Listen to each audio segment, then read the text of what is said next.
Salut à tous, très content de vous retrouver les amis aujourd'hui pour une nouvelle vidéo, le deuxième épisode d'Undercut pour cette fois-ci la course de Jeddah. Donc on se retrouve juste après les séances d'essais libres et on va essayer de les analyser tous ensemble pour voir la tendance qui se dégage pour la qualification, pour voir la tendance qui se dégage pour la course et évidemment on va aussi faire un petit point F2 et F1 Academy. C'est parti. Allez, si on prend tout de suite ce qu'il se passe devant, Max Verstappen pourrait, comme la semaine dernière, revivre le même épisode, c'est-à-dire une bonne qualification, du moins à la bataille, mais derrière, il va absolument falloir se battre pour le néerlandais. Effectivement, je vous mets tout de suite le tableau sous les yeux des rythmes potentiels en qualification. Alors, on retrouve devant Fernando Alonso de manière assez étonnante, juste devant un pack formé de George Russell, Max Verstappen, Charles Leclerc et Sergio Perez. Les quatre pilotes se tiennent en quelques dixièmes, comme vous pouvez le voir. Alors, c'est assez étonnant d'avoir Alonso qui se trouve en tête de ce pack. Attention, ça reste une estimation, ça reste un tour qualif, mais on ne connaît pas les niveaux d'essence, on ne connaît pas les modes moteurs qui sont engagés. Par contre, ce qu'on sait, c'est que dans la ligne droite, dans le secteur 1, le Fernando Alonso est le plus rapide, c'est normal, c'est un secteur où il y a beaucoup de virages. Et comme vous pouvez le voir sur l'image que je vous mets tout de suite, l'aileron arrière des Aston Martin est très chargé, donc une voiture qui est réglée avec de l'appui, et donc forcément rapide dans le secteur 1. Donc vous devrez me dire, en ligne droite, ça devrait être moins efficace. Oui, mais non. Verstappen, sur son meilleur tour, par exemple, a 7 km/h de déficit par rapport à Aston Martin. Donc malgré leurs gros ailerons, ils avaient beaucoup de vitesse de pointe, donc potentiellement un mode moteur élevé ou beaucoup moins d'essence que les Red Bull, ce qui expliquerait pourquoi Fernando Alonso a potentiellement le tour le plus rapide. Alors, ça ne veut pas dire que demain il sera loin, ça veut dire qu'aujourd'hui il en a fait plus que les autres, mais par contre il a tout de même un gros rythme sur un tour. C'est pas inquiétant pour Verstappen, c'est pas inquiétant pour Leclerc ou George Russell, mais il faudra compter sur Alonso sur un tour, là où les autres ont un petit peu caché leur jeu en termes de vitesse de pointe et en termes de mode moteur. Donc la tendance qui se dégage, Alonso, Russell, Verstappen, Leclerc, finalement on retrouve toutes les écuries de devant, si ce n'est les McLaren qui sont un petit peu plus loin, comme vous pouvez le voir sur le graphe. Une 29.6 pour Piastri, c'est bien plus loin que ce qui se fait devant en 1.29.1, sachant qu'en qualif on descendra évidemment sous la minute 29. Donc la tendance c'est que devant ça va être très serré une nouvelle fois entre toutes les top teams.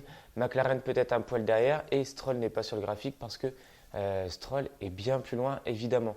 Donc la tendance c'est un top 5 qui va être très serré et un passage en Q3 globalement qui sera également très compliqué à atteindre. Allez, on enchaîne tout de suite avec le rythme moyen de course.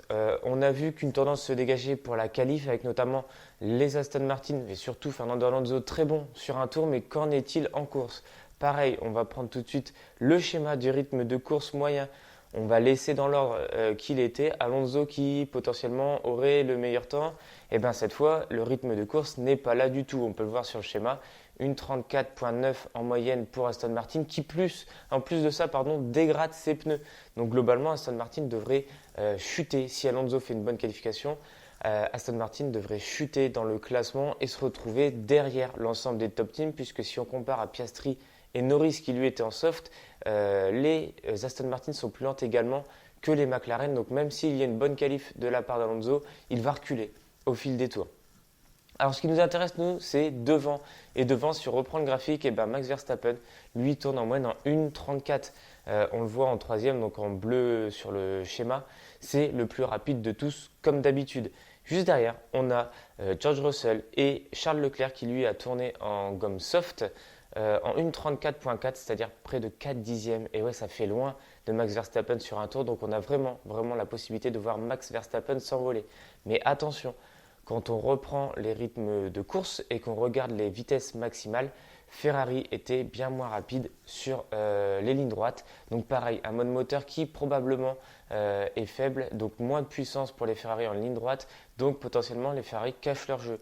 De là reprendre 4 dixièmes, je ne suis pas sûr que ce soit suffisant. Donc si Charles veut espérer quelque chose demain, il va absolument falloir qu'il parte devant et qu'il reste devant. Sinon, Max Verstappen devrait aller gagner ce Grand Prix assez facilement.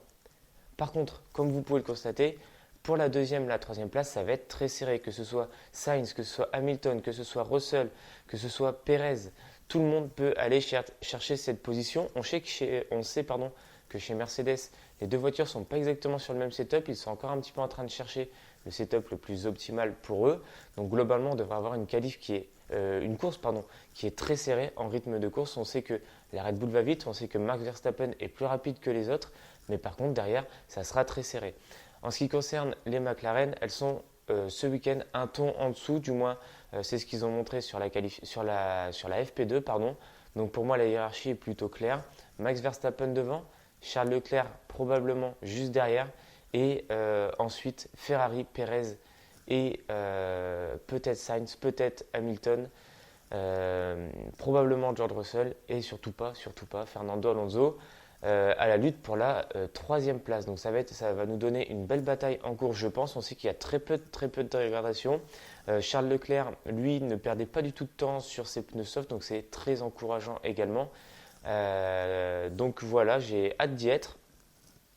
On enchaîne tout de suite sur Alpine et sur la deuxième partie du tableau. C'est parti.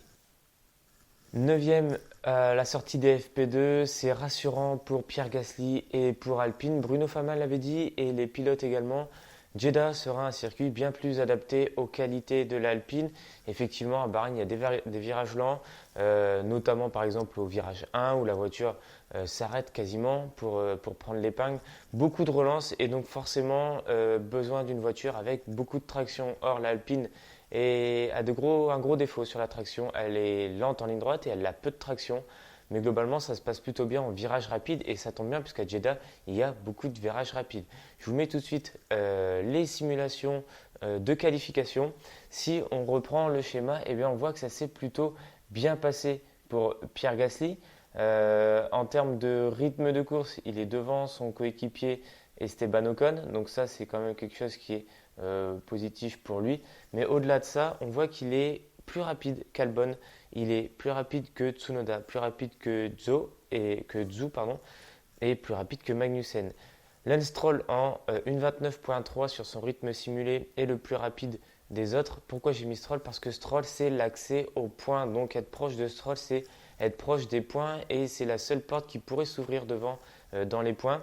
Pierre, sur son meilleur tour, est en 1.29.5, c'est-à-dire 2 dixièmes derrière. Donc c'est un meilleur tour optimal, et encore une fois, on ne connaît pas le mode moteur qui est engagé, on ne connaît pas l'essence en voiture, donc c'est toujours un peu compliqué d'analyser, mais globalement il est proche, sachant qu'on l'a dit juste avant, les Aston Martin étaient globalement très rapides en ligne droite, alors qu'encore une fois ils avaient un aileron chargé, donc potentiellement Stroll sur un rythme important. Derrière Albon, Tsunoda et Zhou, donc j'ai pris un pilote de chaque écurie, c'est simplement pour vous montrer que c'est hyper serré. Une 29.5, une 29.6, une 29.6, une 29.6. J'ai pas mis les dixièmes ni les millièmes, mais globalement tout le monde est dans les mêmes chronos, si ce n'est la Haas qui, contrairement à la semaine dernière, est un petit peu plus en difficulté en une 29.9. Là cette fois on est presque 4 dixièmes, 5 dixièmes derrière le pack. Attention, As, après la très bonne performance de la semaine dernière, malheureusement, je ne les vois pas rééditer cette performance. Je les vois plutôt reculer cette semaine et être coincés en Q1. Donc, pour moi, c'est la seule chose qui est à peu près claire dans ce gros paquet d'équipes de la 5e à la 10e place. C'est que la seule certitude, c'est que As est bien plus en difficulté qu'il ne l'était la semaine passée. Donc, Alpine proche d'Aston Martin, mais surtout dans un pack très compact avec Williams, avec Vicard, avec Sauber. Ça va être une qualif qui va être très serrée pour passer en Q2 déjà et peut-être très serrée également pour passer la petite dernière place en Q3. Il va vraiment falloir aligner les secteurs et faire un très bon tour qualif. Allez, on enchaîne tout de suite avec les rythmes de course. Je vous mets directement le graphique et on peut voir que Stroll est un des plus rapides avec son Aston Martin, mais encore une fois, attention, l'Aston Martin a des soucis entre guillemets de dégradation. Il pourrait reculer au fil des tours. En moyenne, sur ses pneus médiums, il a tourné en 1.34.9, là où par exemple Pierre Gasly et Alex Albon, lui, en pneus durs, ont tourné en 1.25.3. Donc globalement, Aston Martin est un petit peu plus rapide que le pack de devant. Plus rapide également que Tsunoda en soft avec sa Vicard. Pareil, c'est entre guillemets une mauvaise surprise, mais 1.36.3, ça fait loin pour le pilote japonais et sa Vicarb, donc c'est, je ne vais pas dire inquiétant, mais c'est pas rassurant. Et Magnussen en 1.35 pardon, .7, pareil en pneu soft avec peu de dégradation. Donc globalement, c'est loin également. Donc finalement, les Alpines seraient plutôt pas mal placées. On voit que la Sauber a un très bon rythme de course, puisque c'est eux qui ont le meilleur rythme du pack de derrière, 1.34.5. C'est plus rapide même que les Aston Martin, donc il faudra être vigilant. Il faudra être absolument bien placé pour Guan Yu Zhou ou Valtteri Bottas en qualification, parce que comme la semaine dernière, ils semblent avoir un très bon rythme de course. Maintenant, il faut aligner qualif et course s'ils veulent aller marquer les points, puisque globalement, leur voiture semble être plutôt bien née. Enfin, pour conclure sur Alpine et la potentielle 10e place, on a vu que sur les rythmes de course, les pilotes avaient très peu de dégradation, notamment Pierre Gasly qui gagnait même du temps de tour en tour, ça veut dire qu'il y avait de la marge encore dans la voiture. Donc oui, ils sont légèrement derrière les points, ils sont derrière les Sauber, pardon, ils sont dans les Chrono Williams, bref, ils sont à la lutte avec tout le monde, mais globalement, il y avait encore de la marge dans les pneus. Donc moi, je suis plutôt confiant sur le fait qu'Alpine peut déjà se qualifier au moins en Q2, et si on a une bonne qualif, peut-être 11e par exemple, on pourrait peut-être aller titiller les points ou du moins s'en rapprocher. Donc moi je suis assez confiant pour Alpine, un bon rythme de qualif, un bon rythme de course, du moins bien mieux que la semaine dernière. Alors quand on dit bon, c'est la 10e place hein, au maximum peut-être, mais c'est bien plus intéressant que ce qu'on avait la semaine dernière. Allez, il est l'heure pour moi de vous donner mon prono pour la qualification et ensuite pour la course. Alors, pour la qualification, je mets Max Verstappen en pole. Je pense qu'il va aller chercher un gros tour. On l'a vu il y a quelques années. Il est capable de se surpasser sur ce circuit. Attention drapeau rouge, attention à ne pas se faire piéger. Mais pole pour Max Verstappen devant Charles Leclerc, pareil, très bon sur un tour. Confiance en Charles Leclerc pour aller chercher un très bon chrono. Et troisième, je vais mettre Fernando Alonso qui, malgré le fait que sa voiture était très rapide en ligne droite et qu'ils ont peut-être un petit peu moins caché leur jeu que les autres, je pense que l'Aston Martin va nous faire un gros coup tout à l'heure en qualification. Mon prono course, je vais mettre Max Verstappen en première place. Je le vois partir devant et aller gagner la course assez facilement. Il a vraiment un très bon rythme de course et j'ai du mal à voir comment il pourrait t'embêter. Safety car, drapeau rouge, un mauvais départ et Charles Leclerc qui l'embête devant. Mais maintenant, il y a des grandes lignes droites, il y a peu de dégradation.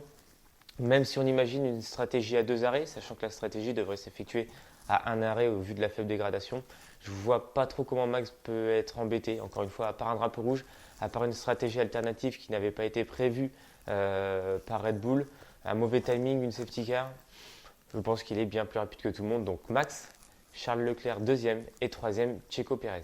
Allez, on termine en faisant un petit point F1 Academy et F2. F1 Academy, Dorian Pain est seul dans son univers. Une qualification facile, presque trop facile pour la Française qui s'est baladée. On ne la voyait même pas à l'écran. La réalisation s'attardait sur la deuxième et la troisième place tellement il n'y avait pas de suspense pour la pole. Très souvent avec plus d'une seconde d'avance sur le reste du pack. Elle prend la pole pour 8 dixièmes sur Abby Pulling, la protégée d'Alpine, et sur Maya Weg. Près d'une seconde 5 sur le reste du pack. Lola Lovafos fait une très belle 6e place, 1 seconde 5 de Dorian Pain. Donc voilà, une bonne qualification pour nos deux Françaises. Elle prend également la pole pour la deuxième course, la course sprint. En fait, on prend le premier et le deuxième meilleur chrono de chaque pilote. Donc le premier meilleur temps, évidemment, ça va pour la pole principale, pour la course principale. Et le deuxième meilleur chrono de chaque pilote va pour la course sprint. Évidemment, elle est en pole sur les deux courses, 8 dixièmes d'avance, 6 dixièmes d'avance sur, sur son deuxième chrono. Bref, Dorian Pain, c'est une entrée en matière rêvée pour la Française. C'est magnifique. Félicitations à elle. Et maintenant, il va falloir conclure tout ça en course. Allez, concernant la Formule 2, les favoris se réveillent enfin, à la fois pour les pilotes et pour les équipes, puisque c'est Oli Burman, candidat au titre, qui prend la pole tout juste devant Kouchmaini pour 25 millièmes de seconde. C'était très serré. Kouchmaini qui avait signé la pole la semaine dernière déjà, qui est très en forme, avant de voir sa qualification annulée et une disqualification pour voiture non conforme. Donc Kouchmaini très rapide sur ses deux premiers meetings. Et à la troisième place, Jack Crawford. Alors pourquoi les favoris se réveillent? Puisqu'on retrouve aux premières places des favoris, on retrouve les Préma avec la très bonne qualif de Kimi Antonelli, 6e, meilleur rookie pour sa première sur le circuit de Jeddah. Et on sait que c'est un circuit qui est très technique, qui est très compliqué. Donc une très bonne qualif pour les Préma, une très bonne qualif pour Lieberman qui prend la pole, et une très bonne qualif pour Kimi Antonelli. Juste derrière, Kouchmaini, le protégé d'Alpine, lui, encore une fois, est au contact. Il sera présent sur les deux courses. Il va falloir qu'il concrétise et qu'il aille au bout cette fois des courses et qu'il finisse devant, puisqu'il a un très bon rythme sur un tour. Maintenant, il va falloir confirmer ça en course. Du côté français, du mieux pour Victor Martins qui se qualifie quatrième et loin devant son coéquipier. Victor ne transcende pas encore, mais il est placé. Maintenant, il va falloir également qu'il concrétise. Ça va être pareil pour l'ensemble de nos favoris. Il va falloir absolument aller chercher les points. C'est hyper important. On va avoir un championnat qui sera très disputé. Tous les pilotes sont excellents, je trouve. On a un des plateaux les plus relevés. Maintenant, il va falloir marquer des points. Il va falloir vraiment minimiser les erreurs jusqu'à la fin de saison parce que ça va être très serré devant. Du côté d'Isaac Hadjar, lui, il partira 8e sur la grille de départ du samedi et il partira du coup 3e sur la course sprint.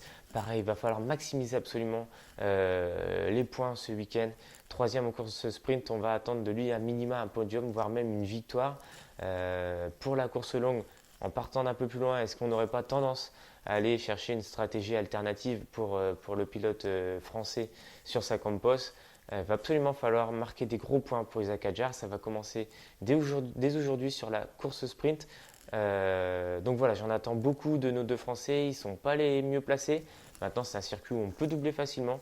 Victor va absolument falloir remonter et aller chercher un podium sur la course longue. Pareil pour Isaac Hadjar qui, on l'espère, sera à minima 3e, voire mieux, j'espère, sur la course sprint aujourd'hui. Et enfin, on va parler malheureusement de Zayn Maloney qui a connu un gros trou d'air. Et pareil pour son coéquipier Miyata et globalement pour l'équipe Rodin, un gros trou d'air sur cette qualif de Jeddah puisque Miyata partira lui avant-dernier juste devant Amaury Cordel. Mais surtout, le leader du championnat, Zayn Maloney, qui a fait carton plein la semaine dernière, se retrouve 16e, loin des points. Et pas de grille inversée pour lui puisqu'on inverse que les 10 premiers. Donc sur les deux courses, il partira au fond de la grille. Il va absolument falloir remonter s'il veut asseoir sa position au championnat. Victime d'un souci mécanique, d'une panne hydraulique je crois en qualif. Il n'aura pas pu aller au bout de ses tours lancés. Donc malheureusement c'est un peu tronqué.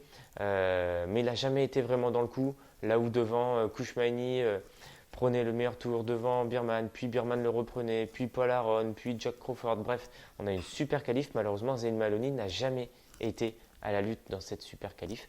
Donc voilà, malgré l'ennui mécanique, c'est loin pour Maloney, c'est loin pour Rodin. C'est la seule équipe qui a fait un gros trou en F2 et comme je l'ai dit, le plateau est très relevé, il faut limiter les gros trous cette année en F2. Allez, c'en est tout pour cette vidéo. Je vous remets sous les yeux le planning du jour. Course sprint F1 Academy à 13h, il ne faudra pas la manquer pour une, on l'espère, première victoire de Dorian Pain et pourquoi pas un podium pour Lola Lovinfos. La course sprint de Formule 2 à 16h. Comme je vous l'ai dit, on a un plateau très relevé. Ne manquez pas les courses de Formule 2 cette année. Ne manquez pas les qualifs de F2. Ne manquez pas cette année de F2. On a vraiment un très beau plateau. La qualif F1 à 18h et puis on se retrouvera samedi pour la course de F1 Academy à 13h, la course de F2 à 14h25 et la course de F1 à 18h. Dimanche, on aura Théo Pourchère sur sa Super Formula pour son premier meeting de course et on aura Romain Grosjean pour son entrée en lice en IndyCar à 17h sur les antennes de Canal+ Sport. J'espère que cette vidéo vous aura plu. On se retrouve à la fin du week-end pour faire un petit bilan de ce qui s'est passé. Bonne journée, à bientôt.